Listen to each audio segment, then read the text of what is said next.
I'm William Michael, the headmaster of the Classical Liberal Arts Academy, and in this talk we're going to study the first lesson in the Classical Liberal Arts Academy's English composition course. The title of this first lesson is Pleasure in Expressing Ideas. Pleasure in expressing ideas. Now it's common in modern schools to hear students complaining about the fact that they don't like writing. And this is a just complaint. Writing is not pleasant. Composition is not pleasant as it's taught in modern schools. However, as we'll learn in this first lesson, sharing ideas is very pleasant. We all love to share ideas, to express our ideas. But the mode in which we do that, whether we do that by speaking or by writing, often makes the difference. And this is the subject of this first lesson. And we'll talk a little more about this after we read through the lesson. So let's read the text of Lesson 1 on pleasure in expressing ideas. Though we all enjoy talking, we cannot write so easily as we talk, nor with the same pleasure. We seldom talk about topics in which we are not interested, and concerning which we know little or nothing, but we often have such topics assigned to us as subjects for compositions. Under such conditions, it is no wonder that there is little pleasure in writing. The ideas that we express orally are those with which we are familiar and in which we are interested. And we tell them because we wish to tell them to someone who is likewise interested and who desires to hear what we have to say. Such expression of ideas is enjoyed by all. If we but choose to express the same kinds of ideas, and for the same reason, there is an equal or even greater pleasure to be derived from the expression of ideas in writing. The purpose of this course is to show you how to express ideas clearly, effectively, and with pleasure. So we see here in this first lesson that the great problem of modern writing courses is exposed for us.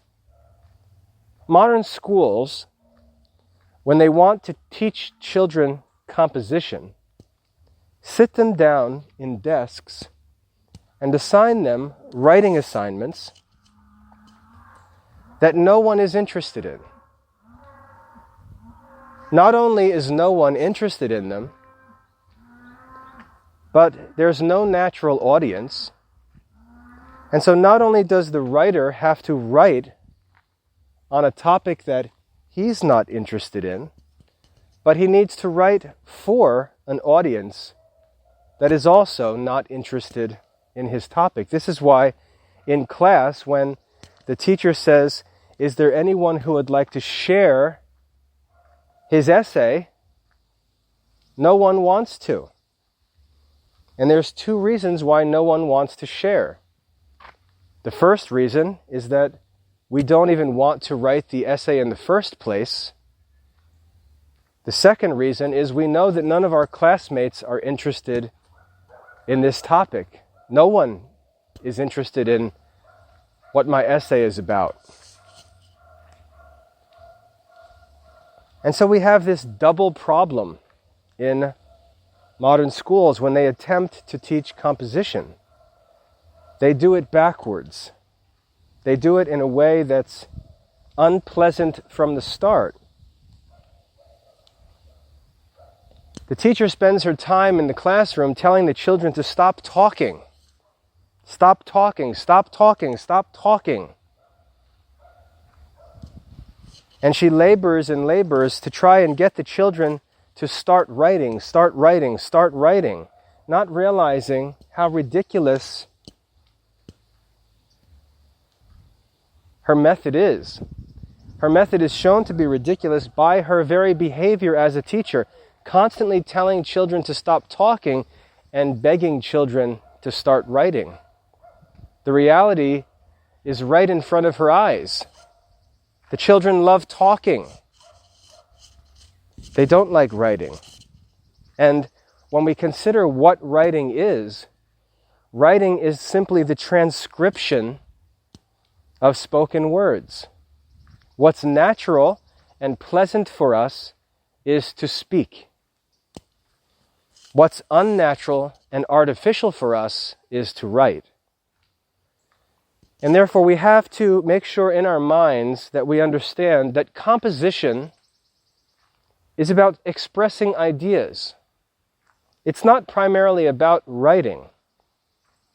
It's about expressing ideas. The natural and primary way, the pleasurable way, by which we express ideas is through speech. So it begins with right thinking.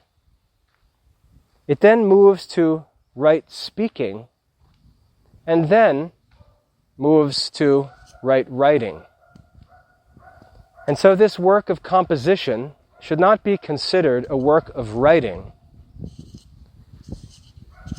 but we should concentrate on the act of expressing ideas. We should say to ourselves, how can I learn to express my ideas more effectively? Because that's of interest to everyone. Few of us are going to be professional writers. Few of us are going to ever have to write essays or articles. But we're all going to need to speak. And many of the most important moments in our lives come down to our ability to express our ideas through speech.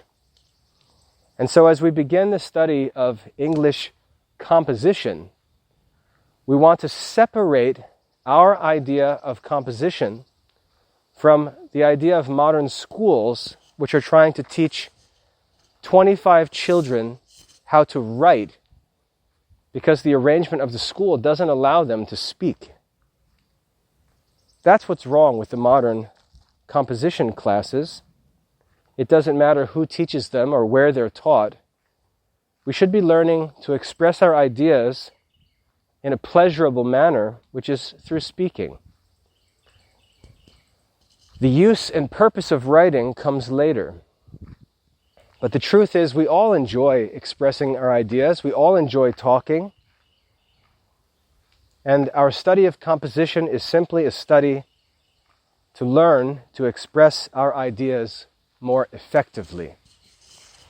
And the author of this composition book, which we'll be studying, which is a great book, is going to make sure we keep that focus as we go along and learn this art of composition topic by topic. We're going to make sure we focus not on writing, but on the expression of ideas. This is especially true in our generation because our society is moving away from written communication. We're moving away from formal writing and moving into video communication. We spend much more time communicating through audio and video.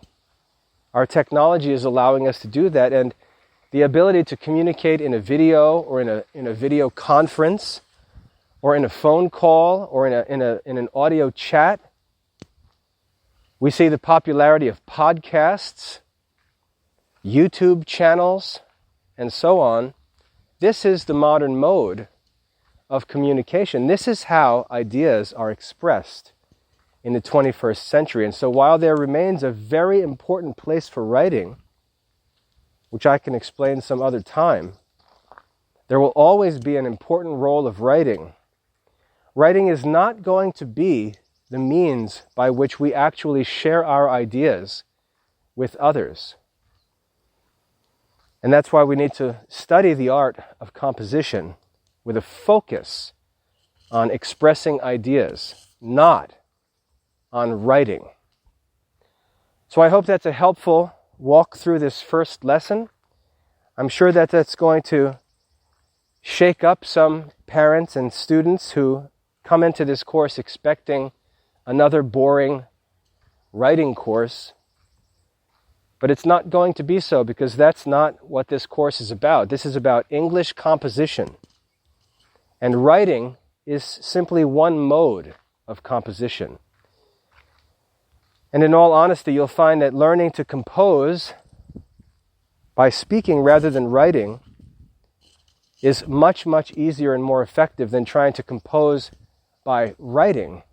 Because what's funny is when you're done writing, the test of what you've written is going to be how it sounds when you read it aloud. So ultimately, it always comes back to speaking.